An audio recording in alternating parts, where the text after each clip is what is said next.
Welcome back. Today we are covering a topic that's generating a lot of questions in my inbox right now, and it's one that I want to be very, very upfront about from the start. I am Iranian. My family is from Iran. I have deep personal connections to that country. I really do. And the current conflict is not something I take lightly on a human level at all. But this channel is about helping you make informed decisions as a property investor. That's the main goal here. And the best thing I can do today is set my personal feelings to one side and give you absolutely objective, analytical picture what the situation means for the UK property market and for a property investor, developer, landlord. I'm not going to take political sides. I'm not going to comment on who is right or who is wrong. What I am going to do is walk you through the economic and market forces that are now in play. I want to talk about the risks, the pressures, and yes, the opportunities. Because in property, as in most things, uncertainty creates both. So let's get into it. So first, why does a conflict in the Middle East matter to someone investing in property in, let's say, Southampton or Sheffield or Salford or Swansea, Skegness, or anywhere else for that matter? The answer is that modern economies are now deeply connected. We have globalization. It's been with us for some time. We have to just accept that. Iran sits at the heart of one of the world's most strategically important regions, and it's got this little bit that you probably heard of by now called the Strait of Hormuz, through which roughly 20% of global oil supply passes through that. You can't ignore that. Look, any prolonged instability in that region has a direct transmission mechanism into global energy prices, inflation, and interest rates. And these are three things, energy, inflation, and interest rates, that are levers that most directly affect the UK property industry's market economy right now. And you know, we're also operating in a market that was already sensitive. The Bank of England has been navigating sticky inflation, mortgage rates that have only recently begun to ease and now are stagnating a little bit. Buyer confidence is fragile, although it has been improving. And any external shock, whether it's a war, a commodity spike, or a currency move, it lands on an already loaded spring. It's going to be uncomfortable. We didn't want any more black swan events, and here we are. So with that context in place, let's look at both sides. The threats first, and then the opportunities. I'm going to highlight 4 threats. Let's start with the risks, because I think it's important to look at these clearly before we look at the upside. I was speaking to an investor the other day. He's got a commercial building. He doesn't know if it's got the planning or it hasn't. He's been failed on one planning application. He wants to go again. And I'm like, at least look at your downside. What is the worst case scenario here? You will lose money. You will crystallize the loss if you sell it for less than you paid for it, plus all the additional costs. But if you can now just look at the derelict building and say, right, if I just spruce it up a little bit, put it into a commercial lease with a tenant, and start it being income producing, that's the worst case scenario. You can sit on that property for the long term. It'll kick off an income. It's got a pretty good yield. It's in the northwest. That's your worst case scenario. Establish that, lock that in, and then all of the other upside stuff, then we can talk about whether it's going to happen or not and how we can maybe make it happen. But you've still just got to focus on the worst case scenario at the very least. But I digress. So threat 1.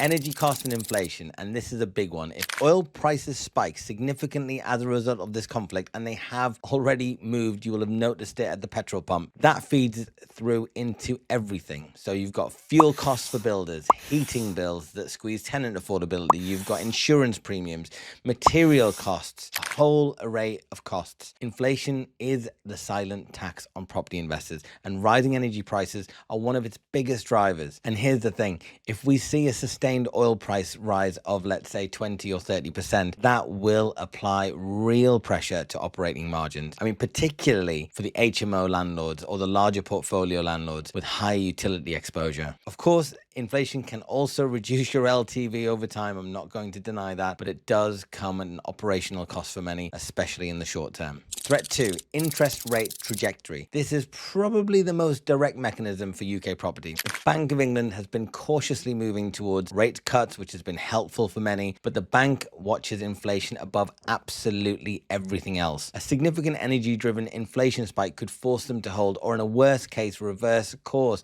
going back up to the 5% plus rates that they had previously. For investors who are refinancing, buying, or relying on rate improvements to make deals stack, this is a material risk and you have to be aware of it. Deals that worked at 4.5% base rate probably will not work at 5.5%. Simple as that. Threat 3, sterling and imported inflation. Geopolitical uncertainty tends to push investors towards the US dollar as a safe haven, and that puts downward pressure on sterling. What that then means is a weaker pound makes imported goods, including many building materials for investors, developers in particular, more expensive. If you're mid-refurb or you're planning a development, your contingency just got smaller. Threat 4, this is all about buyer sentiment and transaction volumes. Now, markets hate uncertainty. We all should know that. So when people feel anxious about the world, discretionary decisions get delayed. This has been happening through Brexit. This has been happening through COVID, and now it's happening again. And let's be honest, buying a house is one of the biggest discretionary decisions a person generally makes. If the conflict escalates significantly, we could see a short-term freeze in buyer activity, at least in the residential market. This then means longer selling times, more price negotiation, and tighter liquidity if you need to exit a position, especially if you've got a development and you're looking for buyers. Now, and I want to be very, very clear about this, none of these threats are absolutely inevitable. I'm not saying that. They are the risk scenarios we should be aware of and be planning for. Preparation is not pessimism. It's just being savvy, shrewd, and prudent. Now, here's where I want to spend some real time, because I genuinely believe for the prepared, active investor, this environment creates some meaningful upside. And as Warren Buffett would say, when everyone else is fearful, that's when you should be greedy. Before we get into the video, I just wanted to ask, do you have a property funding requirement or a property funding problem that needs a solution? If so, reach out to me at Merry Oaks Property Finance.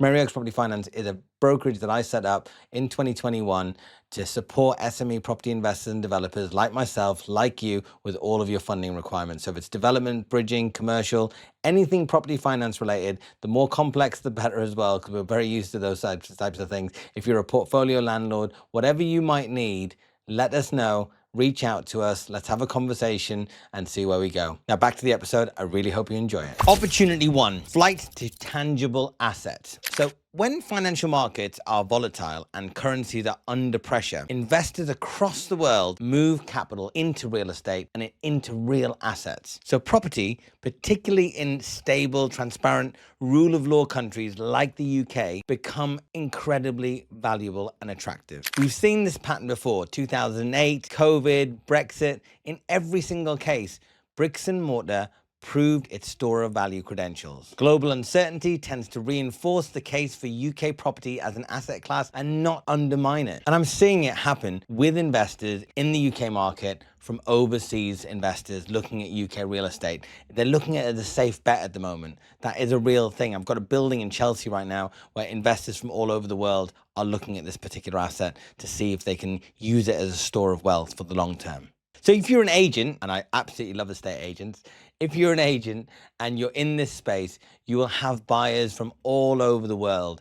You'll have overall buyers market looking for deals. Opportunity 2, Middle Eastern and international capital flows.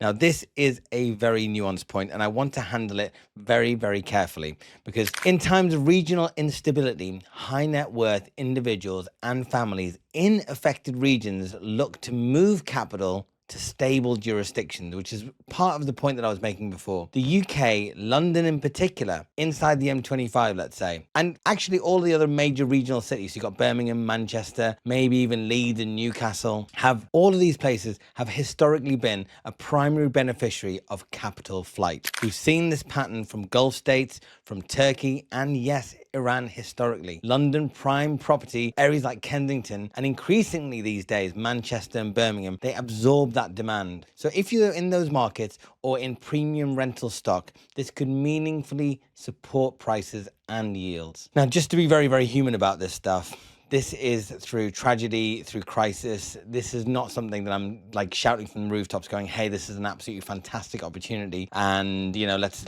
absolutely milk it for every penny. What I'm saying is these are the movements, these are the realities. For those that are not involved in these sorts of conflicts, they are looking for these trends and they will capitalize on them. Opportunity 3, defense, energy, and strategic sectors that are all affected. The truth is that conflict drives government spending in particular sectors, things like defense, energy infrastructure, ports and logistics. These will be affected. There will be some trend, there will be some movement in these markets. And the towns and cities where these sectors are concentrated, places like Portsmouth, Plymouth, Barrow-in-Furness, and parts of the Thames estuary, they see increased employment, better wage growth, stronger rental demand. So if you haven't been looking at these locations as investment targets in the past, perhaps now is a good time to start looking at those. Opportunity 4, motivated sellers in a hesitant market. When sentiment drops, the number of active buyers fall faster than the number of people who need to sell.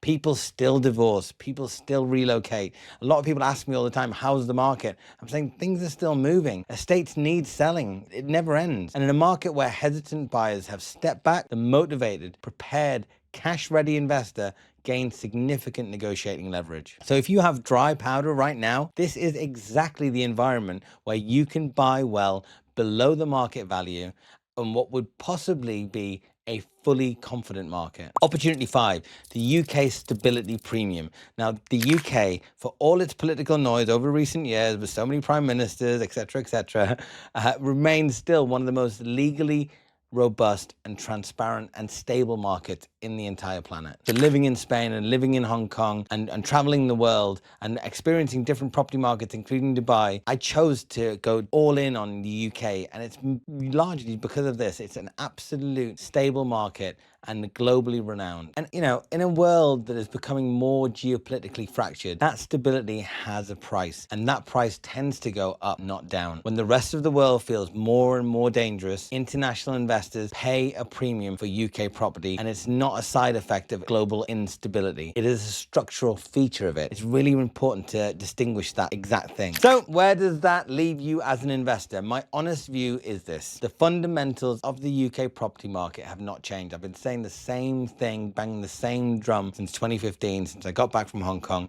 There is still a structural undersupply of housing.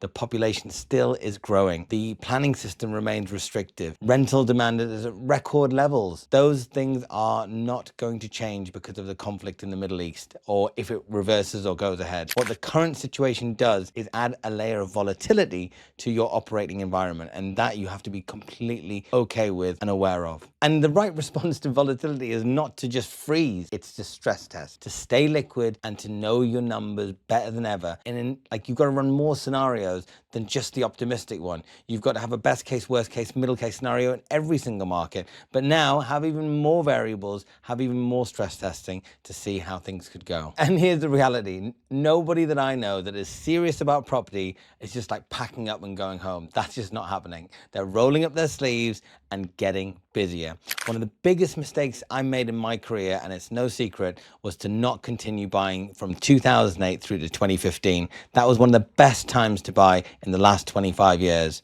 and I won't be making that mistake again. So practically speaking, here's what I'd be doing right now. First, review your finance exposure. That's really, really important.